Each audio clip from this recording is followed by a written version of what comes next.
Amigos, hoje nós vamos estudar João capítulo 1, versículo 13. No 12 diz que a tantos quantos receberam o Senhor Jesus como Salvador, a eles foi dado a autoridade para se tornarem filhos de Deus.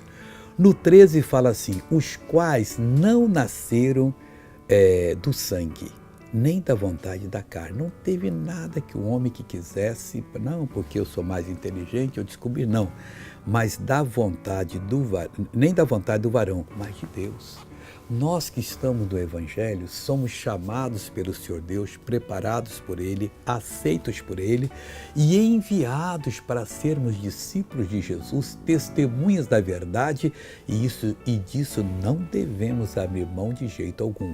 Deus está do seu lado, Deus está preparado para lhe abençoar e você deve se firmar naquilo que Deus está falando, tomar posse, porque você será uma bênção muito grande. Veja essa pessoa que foi abençoada e eu já volto. Eu tive um acidente há 1 ano e meio e o carro me pegou e me jogou para o alto e eu fraturei a coluna, a vértebra ficou pela metade, quebrou a ponta e eu fiquei com colete quase 1 ano e tinha um movimento que eu não podia me abaixar até o chão e agora eu botei a mão e fui até o chão. Até onde que você ia, Joaquim? Desse lado eu ia até bem, mas desse lado eu não, uns 2 palmos acima. E agora? E agora? Bonito, pessoal. Eu fui até Jesus te curou, Joaquim. Oh, Deus, glória a Deus.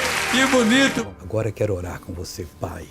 Essa pessoa que está orando não foi a carne, nem o sangue, nem a vontade de alguma pessoa, mas a tua vontade, Deus. O Senhor queria ela aqui agora. Pois, Pai, eu uno a minha fé com a dela. Una-se comigo agora. Repreenda esse mal que está na sua vida e ordeno, saia em nome de Jesus. E você diz, obrigado, Senhor.